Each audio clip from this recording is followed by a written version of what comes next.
Hello, hello, Rhoda here. I'm back. I'm back to show you the last few things that you did not get to see because I screwed up the last video. I hit pause twice. You could probably see when I did that, and that's when I got quiet. And I mean, it would have been fine, but you didn't get to see two or three major things that I did for the construction and putting it down on the paper. So I found a spot in this second signature here, and this is where I placed it.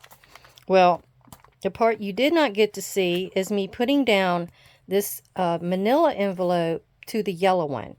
So when I did that, I folded it. Well, I'm going to fold it here because this is like the flap. So I put my yellow envelope there, this one here, and I made it, even top and bottom, same distance. And then I flipped it over and I held it down and I pulled it back. And I put enough glue on the back here, but I did not get very close to the fold line there because I didn't want that glue to seep down in there and it would hinder it from flipping and flopping. Now, that's number one. Then, when I wanted to cover this with the little framed piece of art that I put on here, I also wanted to make this, which is like just two pieces of scrapbook paper, and I put them together. I wanted this to be glued to the back side of this first. Then, I could glue it down to the manila envelope here. So that part got done. And I rounded these corners here, so it had more of a buckle look to it, I guess you would say. You do not need this. If you don't want to mess with that, don't worry about it.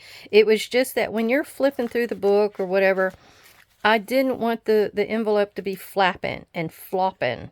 So I wanted it to be secure. So that's where this little kind of belt system come from. Well, after I glued that underneath like this, let's get this out of the way. When I was dealing with the putting it around to the back side, this is how I did it. Now I folded it right here and folded it backwards like that. And then I flipped it to the back side and I traced this with a pencil around the outside edge of the little flap guy here. So I knew exactly where that needed to be. Then I glued it a 1/4 of an inch outside of that and the rest of the page or the envelope. Then I glued it down.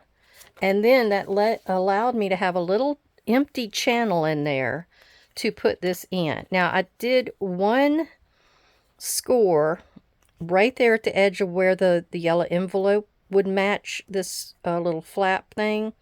And then I did several more on each one of the consecutive little grooves in the scoreboard. You could get away with one probably, but I felt like it helped it bend better. So there you go. That's kind of what I did. And then I just kind of glued it. I made sure it was down. I picked this page out because I thought it went with it really well. And I really hope that explained what you missed. I did tell a few stories in there, and you didn't get to hear any of that, but that's all right. All right. Well, I thank all my subscribers and viewers for putting up with me, and I'm so sorry. I make a lot of mistakes anymore, it seems like, and I don't edit. So the pause button is my edit, but it doesn't seem like it's working lately.